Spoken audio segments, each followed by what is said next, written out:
Good morning, good afternoon, good evening. So now we hear that Starlink is going to be available in Zimbabwe, and it is government that is going to be involved with the project. Comrade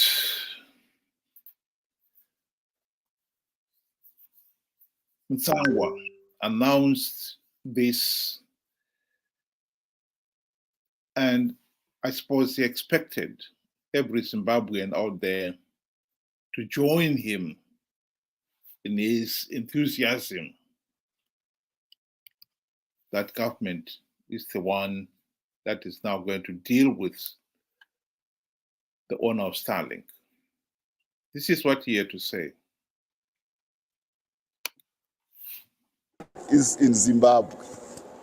Starlink, you got the announcement, and it is the wisdom of the president in his cabinet, and I was there in his cabinet, when he said this must be done for the whole country, not for a particular individual corporate entity. Now he has made Starlink be available to all Zimbabweans, and his argument was very simple in cabinet. He asked, I'm a technology buff, all of you know that. He asked, kweyo Starlink yacho masata zvinombonzi chi?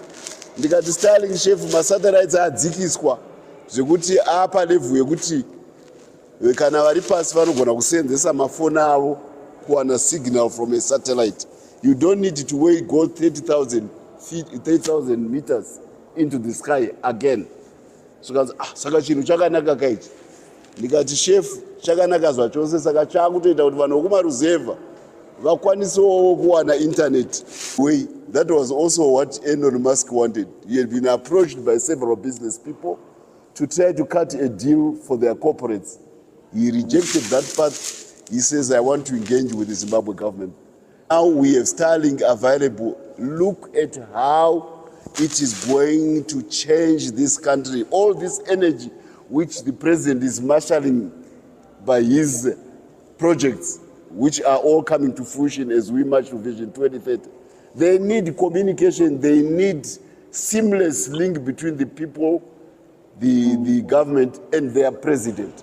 Zvino library avhurika pese pese, there will be a library. Kwete library emabook, library websites. It means information can be gathered and processed at local level.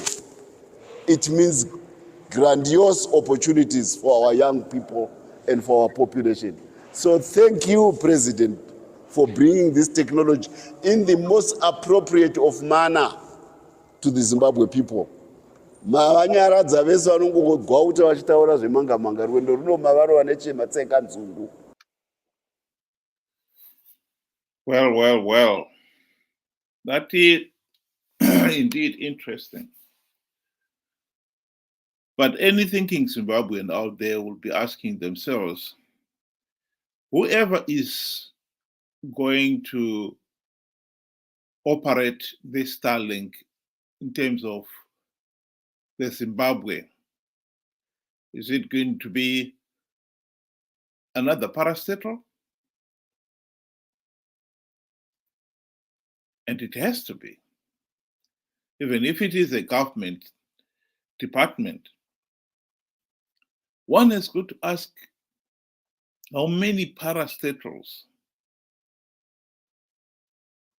were at one time acting, operating efficiently, competently, and generating wealth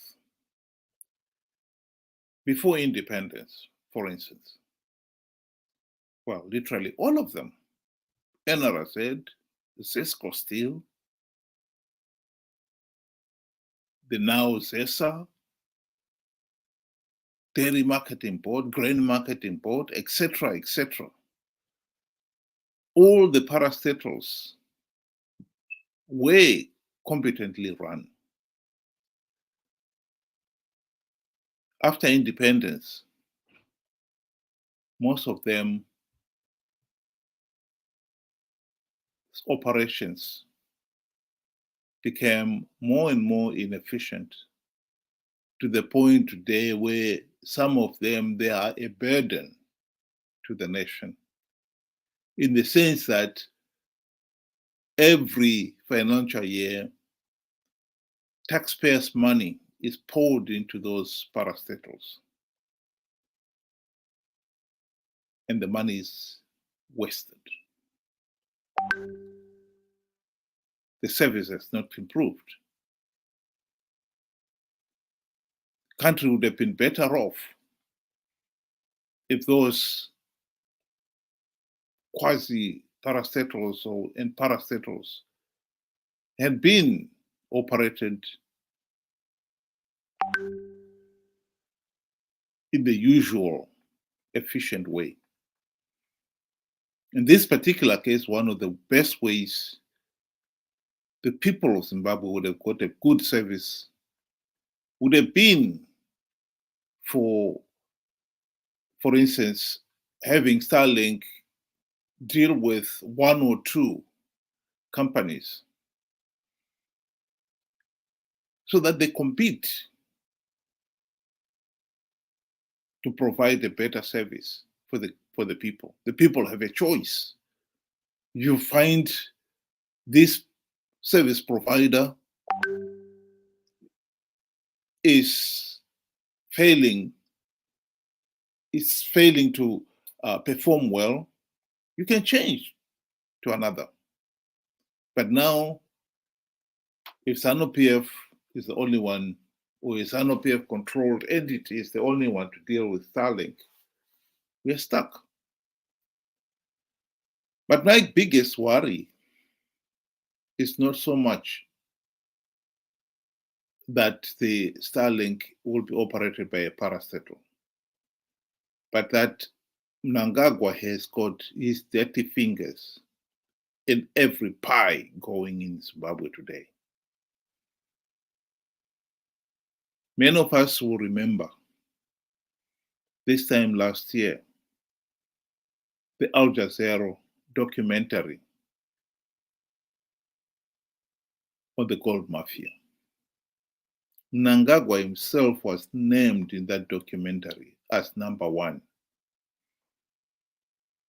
the one who enabled the gold smuggling that was taking place and still taking place to this day, for all we know. 80% of the $2 billion in gold was being smuggled out of the country. And from the documentary, it is clear the nation was not benefiting from the smuggled gold. Only the smugglers and their handlers were benefiting. What is more, we know that Mnangagwa was able to bankroll his vote rigging juggernaut last year using money from some of the rampant looting that is taking place.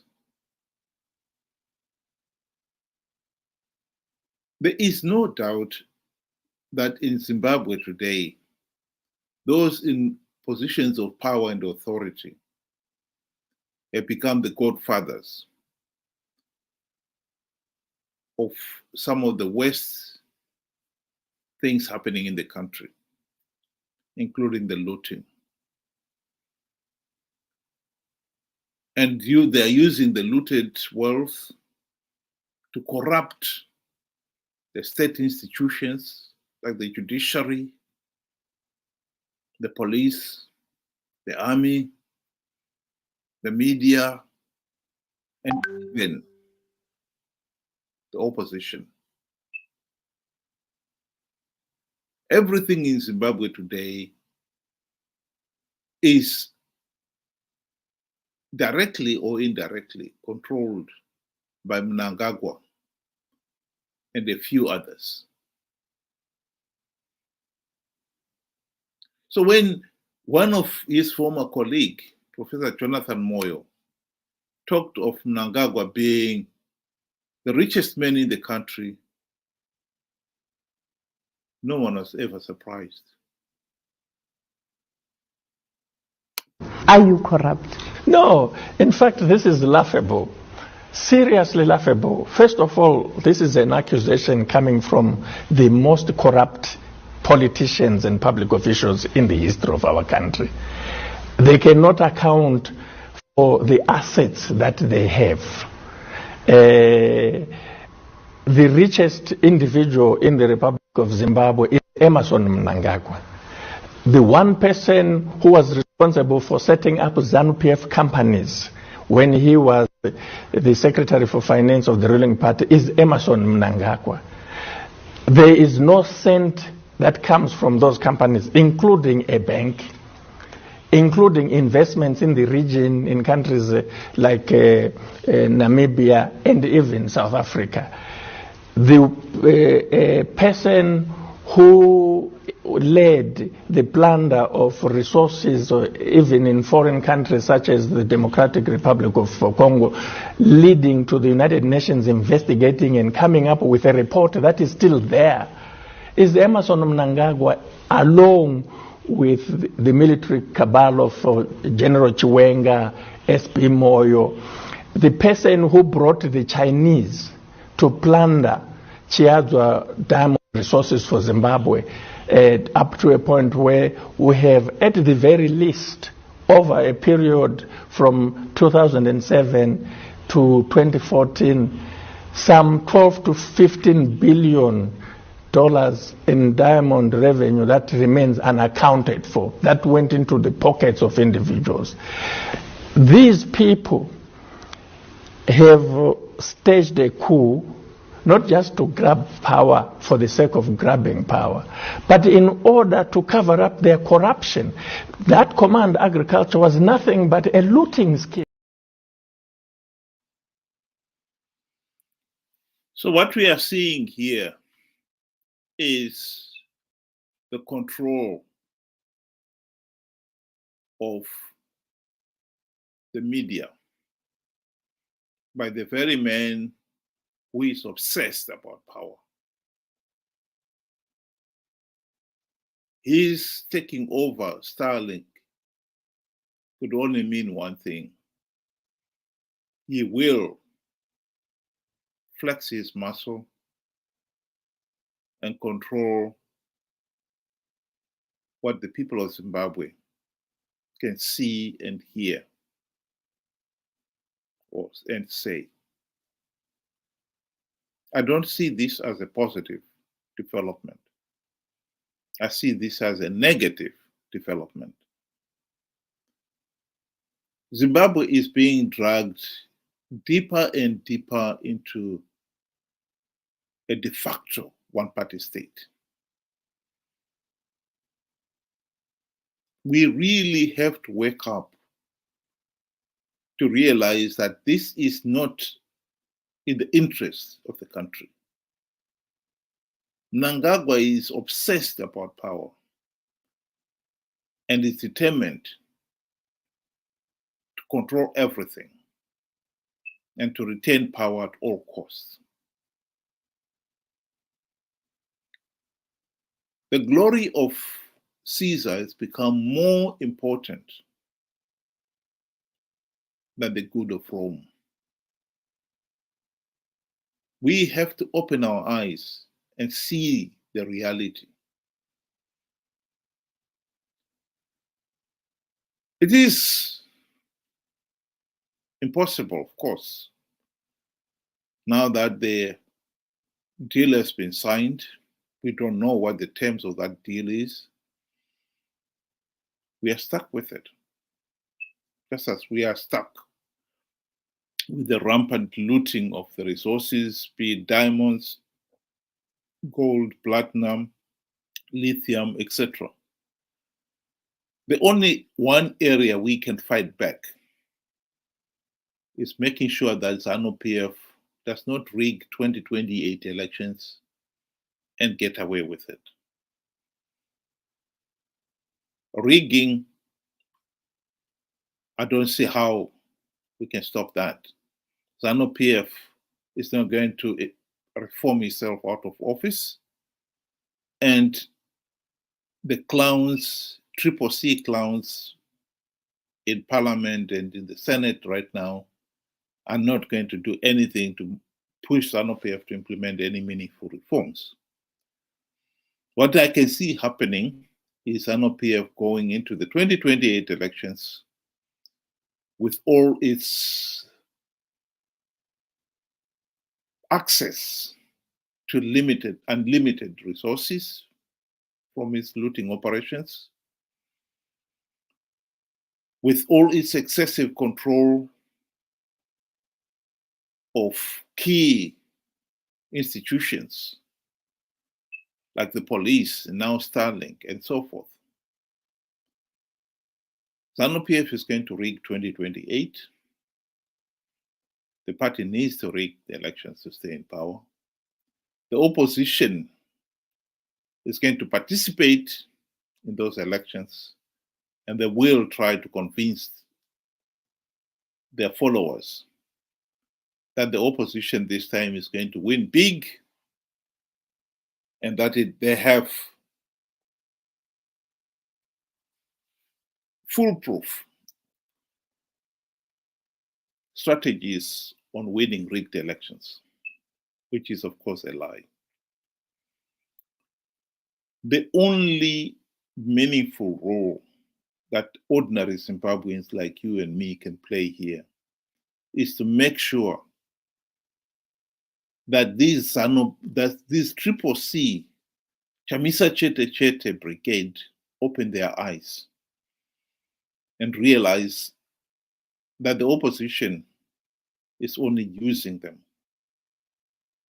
The opposition stand to win in the sense that they will get a reward of some of the gravy train seats, which is all they care about. Whereas we, the ordinary people, will have participated, given ZANU-PF legitimacy, and perpetuated our own suffering. The task of ensuring that the Chamisa Chete Chete brigade does not participate to give ZANU-PF legitimacy is the number one task that many of us out there must take seriously and with a sense of urgency the matter demands. Starlink is just another one of the many pies that Mnangagwa controls. And he is only too happy that no private company out there controls it. Because now that he controls it, he can dictate who has got access, what they say, when they say it. And if any are found to be in any way undermining his hold on power, I think we know they will be switched off. This is not good for democracy. This is not good for the economic well-being of the Zimbabweans. We don't want a monopoly.